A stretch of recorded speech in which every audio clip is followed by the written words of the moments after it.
Welcome back to another episode of the Not So Perfect Podcast. My name, as always, is Matt Shin, along with my lovely cohort here, Gerardo Cornejo, or Carne Asada, as Carne Siri likes asada. to remind me from time to time. Welcome back. Lots to catch up on. Yeah, I think we got a good topic for this week. Just kind of in lieu of everything that's been going on the last week, 2 weeks, It's week been and a a rough half. one for everybody. Been a lot going on. And hopefully with this podcast, we can kind of just air out some of the things that we've been thinking about. I'm going to reference something we found on social media that somebody posted that kind of gives you an opportunity to take a step back from all the chaos that's happening right now and just kind of focus on what we can do as individuals, as a community, as neighbors, as Americans, to try and make this time a little bit better for everybody. You know, I know I've had a lot of inner self-reflection the last week and a half. So I think it's something that everybody needs to do from time to time. And how did you start that off? What'd you do to start that off? Just self-reflection, self-reflection. So in case you're not curious what we're discussing specifically, mainly we're just talking about state of America as it is right now, but specifically the assassination attempt on Charlie Kirk. So that's kind of where my mind was going. Someone like that, whether you like him, dislike him, he was a great husband, a great father. Everyone that was close to him mimicked the same. So losing someone of that caliber too early, what was he, 31 years old, 30 years old? It's when we lose someone like that, we're not going to get to see him on a daily, weekly, monthly basis, or however often you got to see him. Kind of made me think about how am I living my life today? So almost doing like a side-by-side comparison, all the things that Charlie was really good at, that he exemplified, that he brought, forth in his messaging. So it just kind of had me kind of running through where am I at today? Where am I doing great? Where am I maybe lacking? Where can I do better? And I just compared that with what some of his principles, which were all faith-based. Did you know Charlie? Did you guys text each other? Have you guys met before? Never met, no. But which is a beautiful thing here that we have that opportunity. That like he wanted to go out there so we can get to meet him better and get to actually feel like we know him. Mm-hmm. Yeah, and by the end it seemed like I had a pretty good idea of the type of person he was, and I was loud and clear. I thought it was somebody that we should all try and mimic, and just the qualities that he brought, He wasn't perfect. No, and what I love about it too is somebody asked him, at one of his debates, I don't know how many years ago it was or how recent it was, but asked him about his faith and, basically comparing Christianity to an atheist or someone that's agnostic, and the first thing he led with was, I'm a sinner. It wasn't point and blame, or it wasn't, throwing shade at any other religion or those agnostics or the atheists. Like he accepted full responsibility that he was a sinner, and by welcoming Jesus Christ into his life, Jesus removed those sins and allowed him to keep trying to get better day by day. Mm-hmm. So, so that's been kind of where my head's been. How about you? Where have you been? Yeah, well, as soon as that happened, I knew of him, watched him a lot, listened, because that's what he did. Mm-hmm. Listened and discussed. Listen and discuss. Here's my point of view. Here's your point of view. Fantastic. Nobody was ever stopped like, you can't interview because you look like that. Yeah. You can't interview because you come from this religion. You can't interview. It was just always, I'm going to listen. Yes, his IQ was a little bit larger, I will say, than some of the people interviewed, because he took that time. He was deep into that. Yeah. That's why he was able to be able to have an open discussion. Yeah. The man had knowledge. I think another thing that kind of brought me on to Charlie was, and I didn't know this until probably the last week and a half or so, that he did not graduate college. So for me, since I didn't graduate college either, that kind of gives me a little ray of hope in the background that, even though I didn't, check all the boxes that I thought I was supposed to check, go to college, get a good job, my path didn't follow that same path. So it is nice knowing that there is somebody out there that, he started when he was, 15 or 16 years old, I think was his first appearance on Fox as a, high school kid that was trying to promote, exactly what he was promoting, so he knew what he wanted to do from a long time or from a young age. So for me, it just kind of gives me some hope that, just because I didn't graduate college, just because I don't have a college degree, that my life's over, my life's not going to amount to anything, because he built an empire with no college education, So for me, that does give me a little bit of hope, but it may not hit everybody the same way. That's just a personal touch for me. Another reason why I was connected to him a little bit more than maybe some people were. Yeah, and I'm a family man, so watching that at like 1 o'clock, noon, or whenever that happened, I immediately wanted to be home. Yeah. To hug my kids as soon as they got home, because I didn't know till we didn't find out later that his family was there, right? Mm-hmm. I believe so. And now those videos are there forever for his kids to see. That eventually they're gonna see him. Their friends are gonna see him. Yeah. His wife. I mean, I don't know if she was watching him, or she was watching it on live television. Weird times. This isn't the first time an assassination happens on live TV. We saw it a couple years ago with the current president. It happened in the 50s. It happened in the 60s. Very different times. So. It's a great time to have conversations with the people that experienced that. How'd you overcome? I mean, 1969 was however many years ago. Yeah. 80 years ago almost now. And the people are still surviving. They made it through it. Mentally, it's tough on all of us. Yeah. But those people, those baby boomers are way tougher than us. Man. Yeah. I mean, they've seen this stuff. They've lived through it, and they're living long enough to see it happen again. And now our generations, we just see it every second. Yeah. Which is affecting, which kind of takes me to what you have done to not see it every second. Yeah. So in lieu of all the stuff that happened last week, I deactivated all my social media stuff. All this is just a divisive tactic that I don't need any more exposure to. Everybody's free to do what they want, but it's just one of those things. If I'm just trying to find news and then I get stuck down a rabbit hole, an hour later, still scrolling all about the stuff that I wasn't originally going to look for, but just the hate, the spread of just divisiveness and my side versus your side. I think we were talking about this maybe yesterday or the day before, just, as different as we might think we all are right now, like we've got a lot more similarities than we do differences, so, it's just one of those times where I think we all need to kind of take a deep breath and take a step back, and instead of pointing fingers or blaming, this side, that color, that religion, it's just time to take a step back and just realize that we've got a lot more in common than we do different, So, that's kind of... So if you need to get a hold of Matt, go to the white pages or yellow pages. Smoke signals are good. The Downtown Fitness will be on there. Yep. Well, somebody asked me that, like, how are they going to get a hold of Matt? It's like, well, he has a phone. He still has a phone number. Yeah. It's like you're not completely... You are disconnecting yourself from the world. Yeah. But this is where you'll be at. Like, those are the needs. You know where to find you. How to contact you. Yeah. Which I think that's a good practice to have. Reach out to your people. Call your people. Yeah. Go and see them. Well, here's my thing. As much as, being on social media, you're there's people I'm going to miss seeing their posts that motivate me, that, the David Goggins, the Cam Haynes of the world, like those were positive influences on me via social media. But it seems like nowadays there's, 95% hate and there's 5% good. So, it's not saying I'm unplugging from the world. I'm trying to get closer with my immediate community, my immediate impactful group of people I see on a regular basis that I interact with, that I know or don't know, the people I run into at the coffee shop or the people I run into when I'm getting groceries or whatever.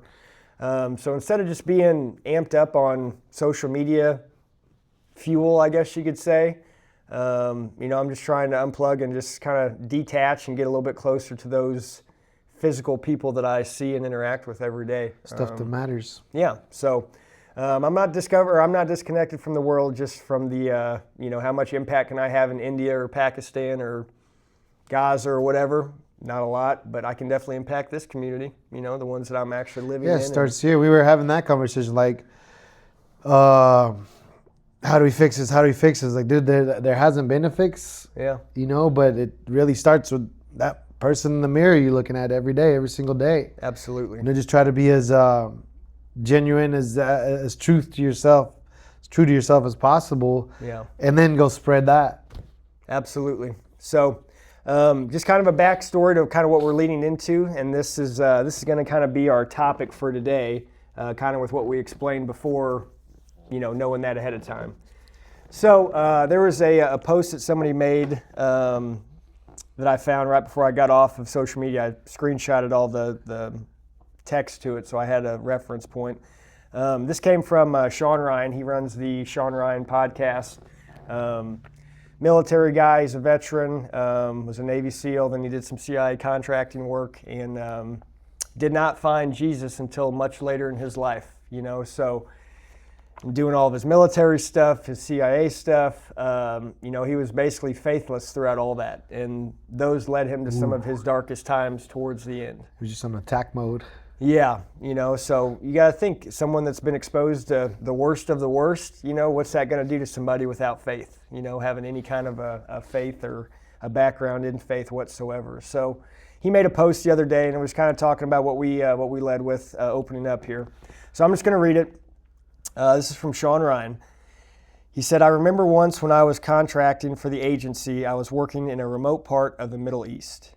We had a boss who I couldn't stand. He had almost gotten us killed on multiple occasions. He couldn't make a decision for the life of him, and overall was just a terrible leader. Everyone I worked with agreed and despised him. One day after some detected surveillance, which later became an engagement directly due to his leadership, I looked at my counterpart and said this, 'Honestly, if it wasn't your job, would you save that piece of shit?' He looked me dead in the eye and said, 'F yes, I would. That is an effing American.' Then he got closer, knowing where I was going with this, and said in a stern voice, 'Wouldn't you?' It was at that point in time that I realized I was the piece of shit, not the person I was pointing my finger at. I knew that instant that I was a horrible representation of the flag that I wore on my chest, and that I didn't even deserve to be there.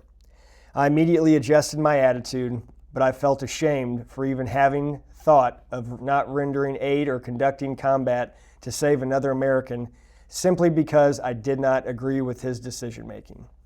It is that exact sentiment that I see in this country today, wishing the worst, death and beyond on another American because they think differently than you. A whole lot of finger pointing and not a lot of self-reflection. We all have blood on our hands at this point. Every race, every gender, every religion, political party, sexual preference, nationality, and so on. I don't know what it's going to take for the country to learn this lesson, but it is not going to get any better and continue getting worse until we realize that we are all effing Americans. Give yourself the room to say, you know what? I never thought of it like that. Maybe I'm wrong about this one. Be like my counterpart was, not like I was. We're all in this together, and we're all American, whether you like it or not. My counterpart's name was Anthony Del Vecchio, call sign Devo. He was a great American." So you may need to go back and listen to that a few different times, but hopefully the point is pretty clear, or at least it was for me whenever I read it. This kind of hit me in a different kind of light. So after hearing that, how does that make you reflect on things? Man, it's crazy how your life can change by just hearing one simple thing. Because I have written down the sentences that have completely changed my life, and I have them written down. And for him to say that, and completely change, like, his life was changed. Yeah. He'll never think of it the other way. And we're all in this together. Yep. Last time I checked, we're all in the same spinning globe. I think it's a globe. Some people might think it's something else, but flat. But hey, you're welcome to that opinion. Yes. I just know we are here, and if that light is out, it's hot, and we call it the sun, and we're all in it together. Yeah. Our grandparents, our ancestors.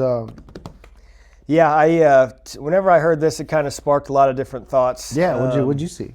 For me, it I know exactly where it took me whenever I read the, that second page where he realized that he was the piece of shit, because it took me back to my addiction where,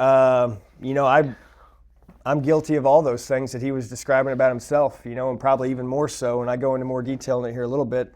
But yeah, I was the person I was so miserable where I wanted misery for everybody else. I hated seeing people happy, hated seeing people together, hated seeing people with success, because I was envious, I was jealous, I was gluttonous of everything that they had, lustful about everything they had and all the things that I didn't.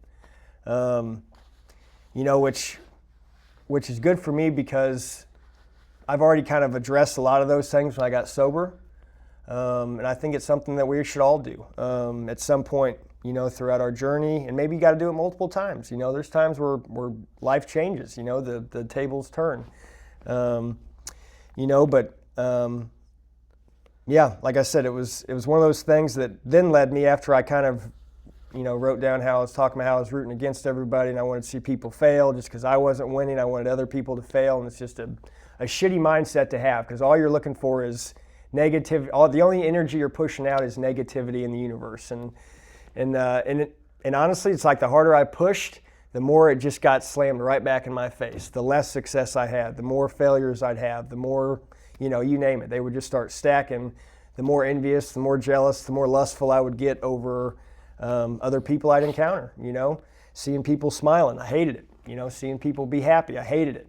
It's just because I was in a state of just misery, and couldn't get myself out of it. But the one thing that led me to think about, just after reading this thing to you guys, was the 7 deadly sins. So, those of you that do not know, the 7 deadly sins: pride, greed, lust, envy, gluttony, wrath, and sloth. So, I was just kind of, after I read this, I just wrote down those 7 deadly sins, and I kind of put little dashes and then explanations of how I was prideful, how I've been greedy, lustful, envious, gluttonous, wrath, and then sloth. And guess what? I'm not afraid to say it, but I checked all those boxes at some point. Even just talking about what I was talking about, just being, jealous, envious of others having success. I was gluttonous of what they had, the material things, or the family they had, or the wife they had, or the kids they had. And then slothful. I didn't think I would fall under sloth, but in doing a little bit deeper dive, I kind of got the definition of it, just to kind of better explain and understand that. And sloth is culpable lack of physical or spiritual effort. Effort being the key word there. So, a little bit more explanation, or a little bit better explanation of what that means. So, busyness, quote unquote busyness, can be regarded as a form of sloth because it may involve preoccupying oneself with worldly objects to avoid spiritual or inner reflection. So, whenever I read the definition and wrote that down, first thing I thought about was my social media. So, instead of being in tune with myself or doing some inward reflection, I would just grab that phone and I would just unplug for a little bit, That way I'm staying busy, I'm doing stuff, I'm not just staring at a wall. Yeah. But in doing that, I'm wasting 5 minutes, 10 minutes, 30 minutes, an hour. Hours that amount to hours. Deliberately where I could be doing something else more productive, whether that be spiritually, internal reflection, all those things. So for me, whenever I read that, I thought of the 7 deadly sins, and it just kind of made me think about whenever I had that same attitude that he had, obviously not in the same situation, in the same circumstances, but I can definitely relate, and I know exactly where I was whenever I was at the worst of that, and it's a place I don't ever want to go back to. It's taken a lot of work, but have made a lot of progress and a lot of good steps to my life today. I wouldn't be here without having that self-reflection, without taking that long, hard look in the mirror, and kind of working through all the shortcomings that you have or the things that you're trying to get better at. And since I've brought those into the forefront of my life, I've gotten better in all those things. I take pride, and that's the difference in pride. I did write that down too, because I don't want you to get confused of pride as a bad thing all the time, because it's not. So I wrote this down too. There's a pride of self-affirmation, the good kind of pride, where you take pride in the hard work you did, getting that mortgage and that house sold by Friday because they knew we're on a deadline, whatever it might be. Okay, so there are positive forms of pride. Okay, now on the other side of that, there's sinful pride. Sinful pride disposes a person to think more of oneself than one ought to, with no recognition or appreciation for the gifts one has received through God. So, taking credit for one's accomplishments without acknowledging God, Jesus, or your spiritual leader. And one thing I thought of whenever I read that was, you know who I think do a great job of not that sinful pride, but the good pride is athletes. You know, he threw the game-winning touchdown. You know, and I see it. You know, I see it a lot, especially like with I love wrestling's my sport that I like to watch.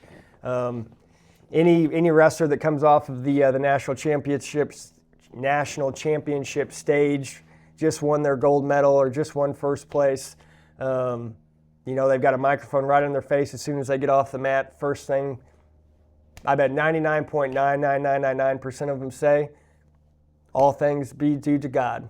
All things due to Jesus Christ, my Lord and Savior. So I feel like athletes, because I feel like in their case, it could be real easy to let good pride turn into sinful pride. You know, just with, they're in the fame, they're in the lights, they're in the spotlight. Yeah. Everybody's thinking how great they are. You're the best. You know, my kid watches you every Sunday, or whatever it might be. So the temptation to let that sinful pride just creep in, even if it's just a little bit over time or a little bit every day. You know, eventually you keep stacking that. That's gonna turn into a big, that's gonna turn into a bigger problem than what where you may have thought it was leading. So that's kind of where my mind went after reading that, and it just put me back in that spot where I was exactly where Sean was. You know, where you were just unhappy with certain people, or maybe all the people in my case that I got to see that were happy and successful. So that's kind of where my brain went with. And those 7 deadly sins, I mean, that happens every day for all of us. Absolutely. It's in minimal amounts. You know, like for example, we'll just use it at the lake. For example, like I'm finally on the lake. I accomplished the boat, and I'm there. Here comes the giant boat. Here comes the better boat. Here comes the faster boat. You know, and it's like on my end, I could be like, man, they're spoiled. They're trust fund babies. They got rich. It was easy for them. And it's like, no, how'd you guys do it? Yep. You know, so that's kind of how I get to go meet them. You know, and it's like, now to me, it's like, it's an honor to be on that lake, surrounded by those individuals that are doing some crazy stuff. Yeah. You know, but they've all gone through the hustles, and that's where I get fuel from other entrepreneurs. Right. You know? And it usually is entrepreneurs. They've worked hard. You know, like how easy was it to get your first $1 million? It's like, who said I'm a millionaire? Yeah. You know? Well, and it's kind of like you said too, you know, there's in even last week's podcast about your definition of wealth and rich. Yeah, that will be posted up before this. You know, so you look at wealth and rich, like, you know, how many entrepreneurs do you know that are born trust fund babies? Most entrepreneurs are not coming from that realm of. Didn't even graduate college, to your point. Yeah. I mean, so, you know, a lot of those entrepreneurs, whenever they're earning stuff, like most people don't understand exactly what all goes into, you know, not just making it, but making it at a very, very, very high level. You know, that 1% or that 10% of entrepreneurs that don't just do it well, but they go above and beyond, you know. And a lot of that stuff comes from, if you hear a lot of them talk, you know, at least a lot of the ones that I've listened to, that didn't come from magically from day 1 to day 2. They just magically figure it out. It comes from countless hours of work. You know, people sleeping in their store space because they couldn't afford rent that month, or they had to make a decision whether it was either pay the water bill or, you know, pay the lease on the space, keep the kids warm, keep the kids cool. You know, so, you know, all these people see their success today and all the cool cars they have or the houses they've got. Well, or whatever. An example, I saw you running yesterday. I'm like, there goes that fit guy that'll run however many miles with that six pack. His genetics, he was born that way. he won't even eat a cookie with me or drink a soda with me. Yeah, but it's just not that our parents made us feel that way, but it's just in us. Those sins that's where they just show up. But I know how hard it's been for you. I know how hard you train every day. Yeah. This week you've just been like, boom, headed out to the runs and like, I got to stay there. I got to stay in my lane. I got to stay in my lane. Well, and I had somebody, one of my clients yesterday, she wasn't coming in to work out, but I got a text from her while I was on my run. And she said, well, I'm going to do something today that I haven't done in a while, so I'm going to need you to pray for me. She's like, I'm going to go for a run after work. So I took a picture of me in the middle of my run. I said, I'll pray for you if you pray for me. And she said, LOL deal. But anyway, so she sent me a screenshot afterwards, and she did a full mile. She's like, I was not fast, but, I ran probably 90% of it, and I felt pretty good about that. I said, that's where it starts. Yeah. You just got to start, see where you're at, and then adjust from there. So it just takes little things like that. And I want to bring this one up on females. They're so hard on themselves and on each other. Yeah. Even though they're best friends. I've seen it all my life. My oldest daughter's going through it right now in the teenage years. Yeah. Her friends are going with this crowd and she's losing them. They're not being funny little giggly girls anymore. I was like, hey, they'll come back. Let's let them have their changes and experiences, but they will come back. If they're your friend, they will come back. Right. I still talk to my friends from elementary school and give her those kind of examples. But I did see a post this morning on the other channel that I don't follow anybody on. And it's really just positive stuff and mental health stuff. And it did say to like, go ahead and compliment that person. If you like the shoes they're wearing, or if you like the hat they're wearing, the way their hair looks like, let them know, remind them, because they probably think they look like shit, or they probably don't care, or they probably hate themselves, but they need to hear that compliment. They need to be reminded that they're an incredible human being just for being present. I think that goes a long ways. And this morning, one of your clients was like, I like your shorts, and it's like, well, I like your hair. Like, it was just automatic. She looked fantastic to go to the gym. Shout out to Mrs. Land. Janet. Yeah, she's an incredible human being, stronger than all of us.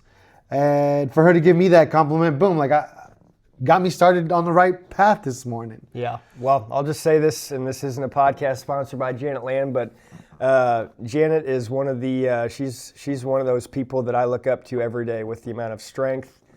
There's been tragedy in their lives, and it's something that I was. Perseverance. Jeez. Yeah. They've been through a lot, and to persevere and to still, stay that same. I mean, I've known her for a long, long time. Me and her daughter were really good friends growing up, and ever since I've known her, she's been the most smiley, happiest, and it's like it's almost exhausting. Like, how in the world? Like, what do you got pumping through your veins that I don't? Because man, she is just the most uplifting person, and she's got the best laugh. It's contagious. Like, I was just gonna say that laugh is like I can't help but laugh, whether it's funny or not.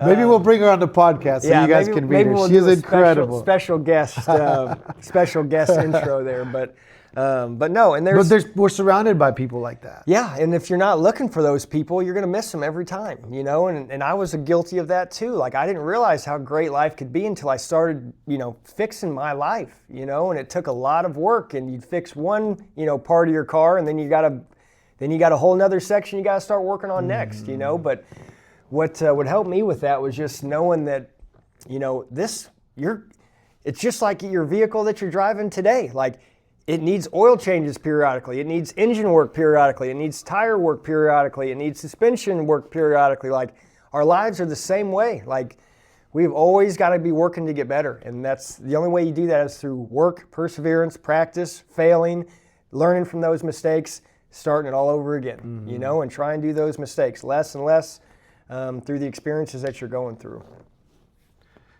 Amen.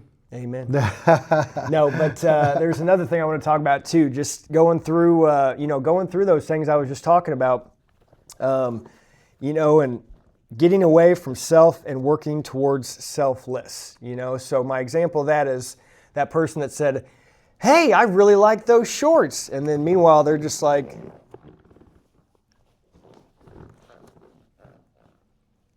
looking for something in return, like, oh yeah, well I love your shorts too. Like, okay, there we go. Well, so again, the difference in that is getting away from yourself, giving a compliment only to receive a compliment. Okay, that should not be the intention.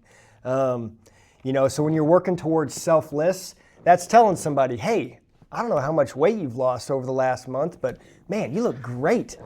Oh, well, thanks, you too. No, we're not talking about me. Yeah. You. So, and I associate that with something I learned a lot in AA is just how many different ego deaths I have had since I got sober. You got to kill it every day. Yeah, and I remember there's like 3 landmark ego deaths I have had in this journey since I've gotten sober. And by ego death, I mean like an altering my perception on life. So I'm not just saying, well, I didn't have that Snickers today that I always have. Like, yes, that's something, but when we're talking about an ego death, that means a part of your ego that has been teeth and clawing to keep a part of your life is now gone, And usually those ego deaths mean we're eliminating prideful thoughts, lustful thoughts, gluttonous thoughts, stuff along those lines. So I remember one time I was running on West Main right next to your rental out there, and it was probably 2 years into my sobriety, right around there, and I had been held up on this past relationship I'd had, and I just couldn't let it go. I don't know it was like an obsession, almost as bad as what the alcohol obsession was, where it was all day just thinking about it. Now, it didn't help that this person would show up where I worked frequently with her new guy. And at first I was very angry. They kept coming in, it's almost like they knew what my work schedule was and they'd plan their outings around that. Like it was that, like I'd have people come up like, are they here again? And I'm like, it's almost comical at this point. Like, I don't get it. But anyways, I was running on West Main and this song, the right song came on at the right time. And it was called Drunk Me by Mitchell Tenpenny. And whatever it was, hearing that dude's song and those lyrics and just the rhythm of the song to go with it, it was right then and there where I'd compare it to the same feeling I got whenever I was sitting in jail on my last DWI asking God to take the wheel literally and figuratively. I didn't ask him for a sign.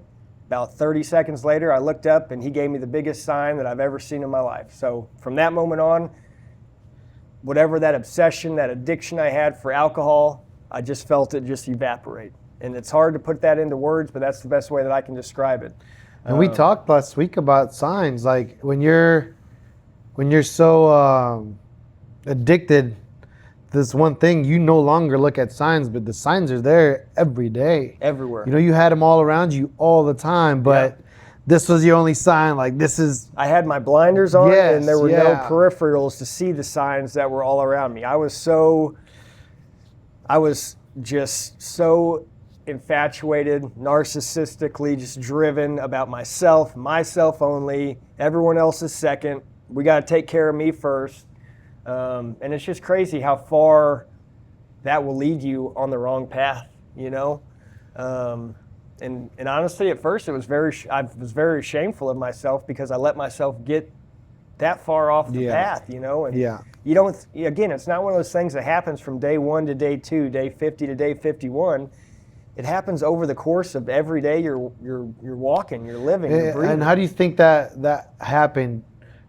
That person was playing that song right then and there. Like, were you asking for it? Did you pray for it? So, like, it wasn't like I wasn't listening to a running playlist. Like, I was just listening to which you usually do, right? Which I'm usually listening to the same running playlist every day that I run. But I was listening to a different, I don't know, maybe a new country single came out, so I just clicked on the one song, and then it just kind of did a shuffle through similar songs, country, along those lines. But yeah, it was not like, well, I know in 4 songs I'm going to get to hear this song. Like, never heard the song before in my life. And it hit me, and like I said, I stopped kind of literally right past your house. I was running, or that rental. I was running, I just stopped, and I was like, okay, You It know, is. I didn't ask questions. I don't need to know why. I don't need to know why now. Why not 2 years ago, whenever she first started doing all this stuff to torture me?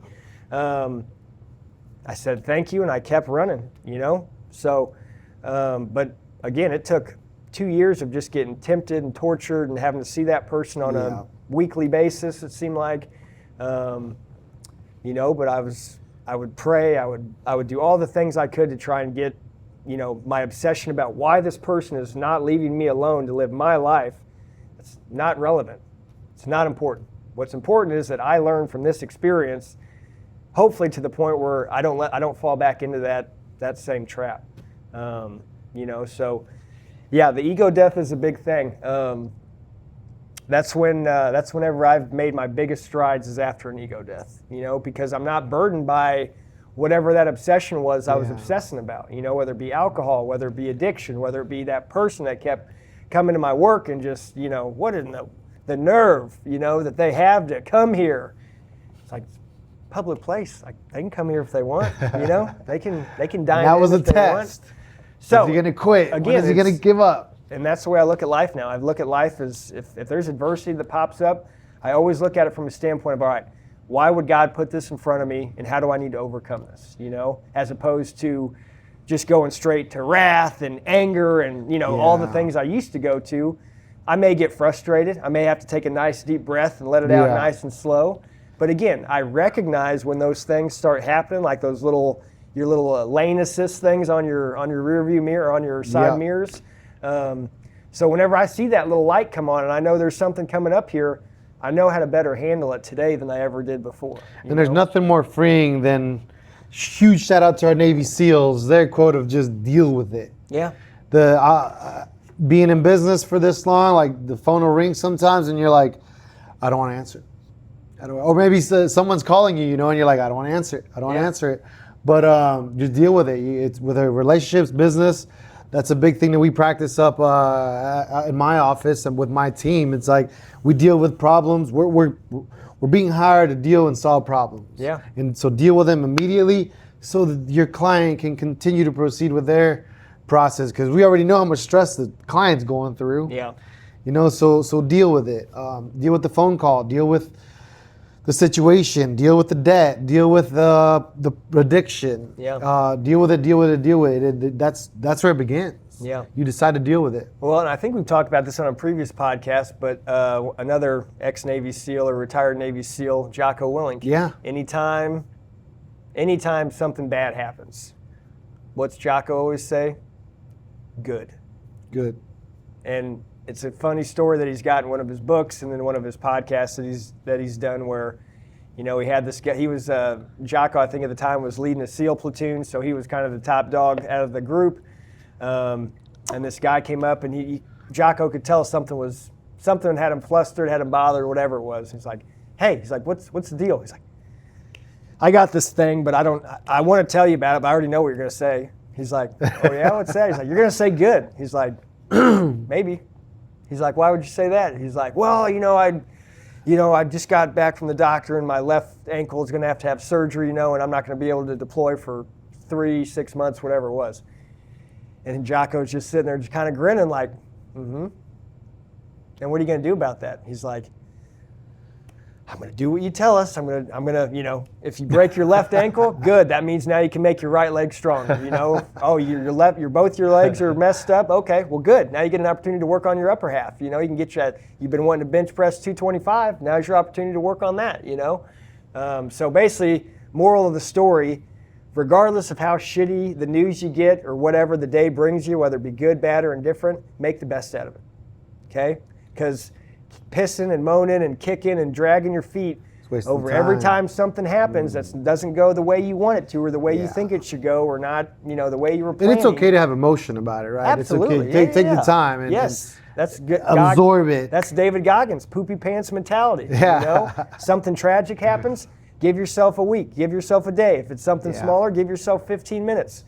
And then when that time's over, back to work. You know, that's not saying that we're robots that don't have emotions or get, you know, worked up, worked down, you know, but again, there's always an opportunity to get better. And whenever we have things thrown in front of us, we can either you can either look into it, lean into it, and work through it, or you're going to fall. Yeah. You're going to crumble. So. And I like how we spit out a lot of names because in times like these, especially last week, go lean into your heroes, and the people that still keep you motivated, keep you positive, people that are still on that, whether it's the right track, the wrong track, or any track, as long as they're helping you out, reach out to those people or those followers of the community.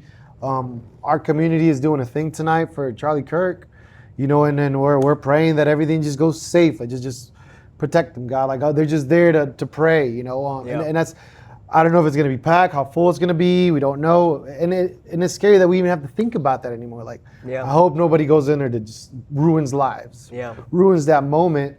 So a huge thank you to those people putting those communities and being selfless, letting those people have their moment. Yeah. Because you don't know anymore. Like, I would love to show my kids that part of the community coming together.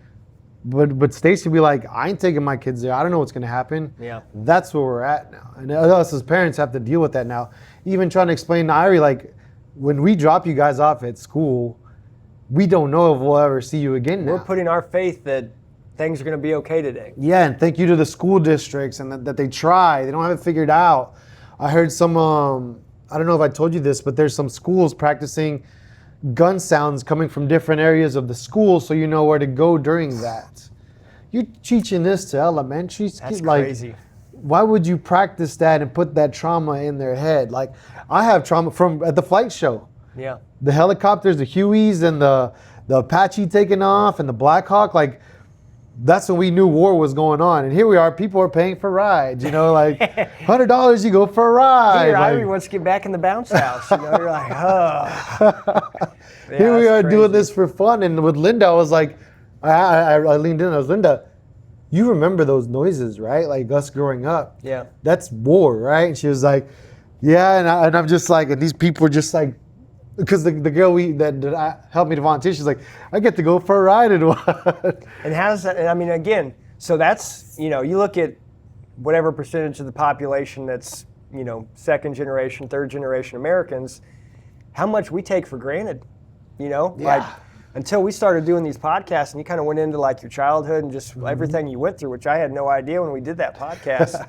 So I was learning like my jaw, we'll have to go back and look. I bet my jaw was just like, oh my gosh, like that is bizarre. But again, like if we don't have conversations with those in our communities and those people that we work with or people under the same building or your next door neighbor, like how would we ever know this stuff, So I mean, it's just, as opposed to having your face in the phone and you're learning about somebody in Oregon or in California or Canada or wherever they are, like we've got so many of those stories here in our community that you could just put your phone down and just, maybe you see the neighbor outside watering the grass right now.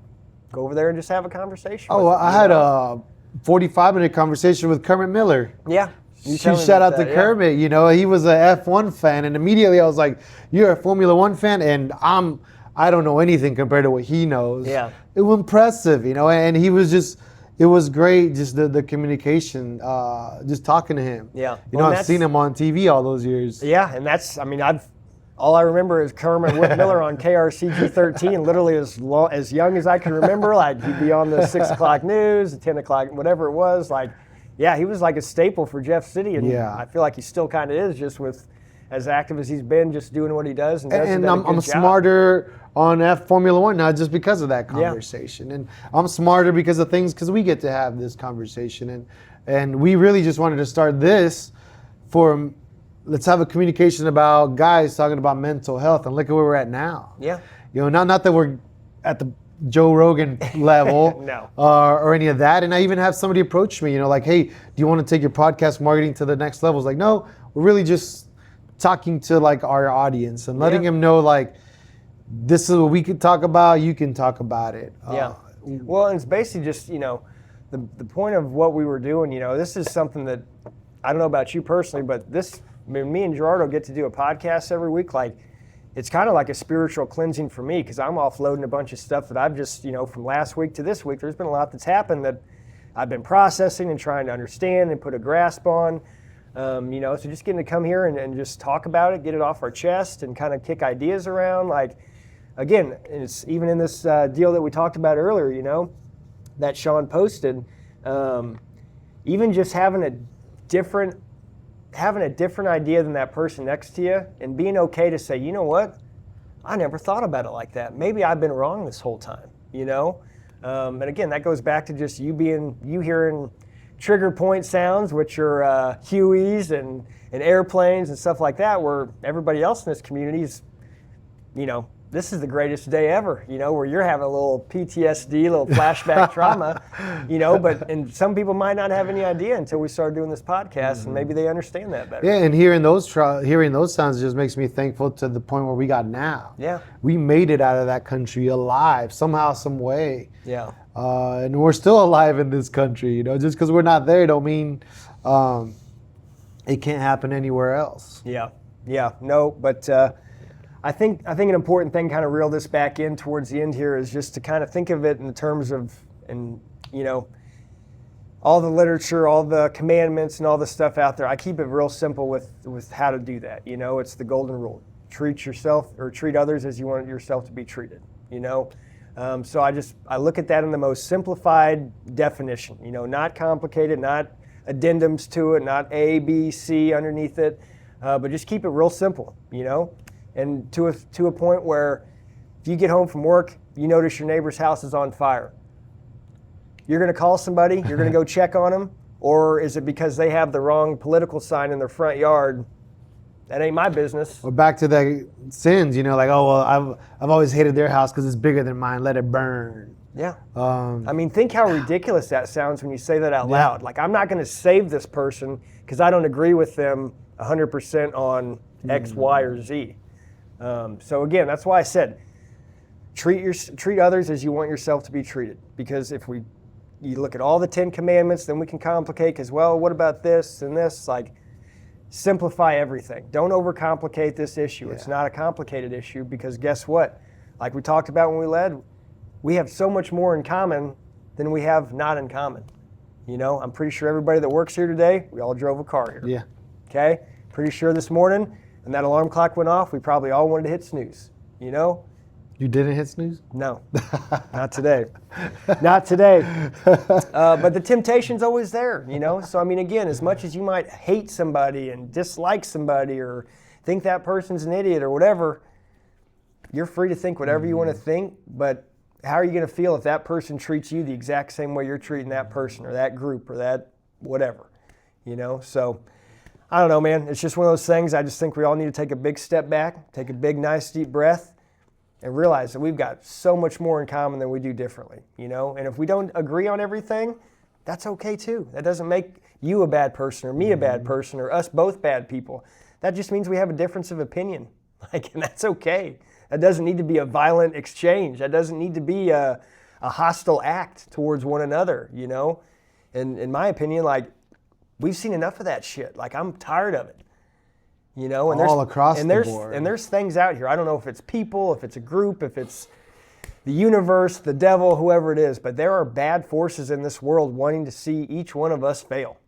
And that's, again, that goes back to that red devil and that white angel, you know?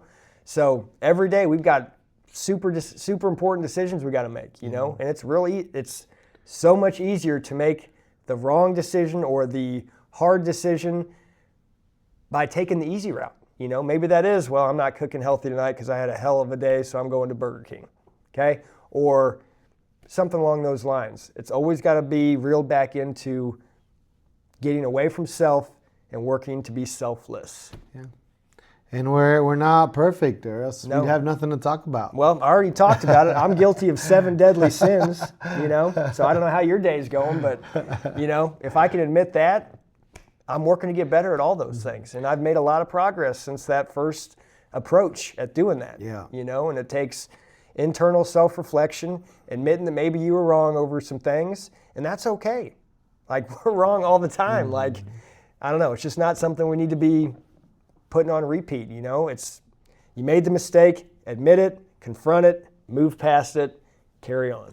Yeah, and thank you for taking us there today. That was, it's been on everybody's mind. Yeah, this week, I'm sure. You know, and again, it's not all specific to that one person, but that kind of sparked this thought process for me. You know, and it kind of took me down a rabbit hole, and then Last thing I looked at before I deleted all my stuff was Sean Ryan's post, so I screenshotted all that and sent it to both of us in a text. So there's another sign. And then to be realistic, it's not the last time that's going to happen. No. It was just a sign again. It's just a sign to let's come back. Let's stop thinking so much and just feel a little bit more and just feel loving each other. Just love. That's what I boil it down to and try to teach my children. Amen. Yep. Amen to that. We are in this together. Absolutely, guys. Thank you for watching the Not So Perfect podcast. Matt Chin, Gerardo Cornejo. Until next time. Adios. Peace. Peace.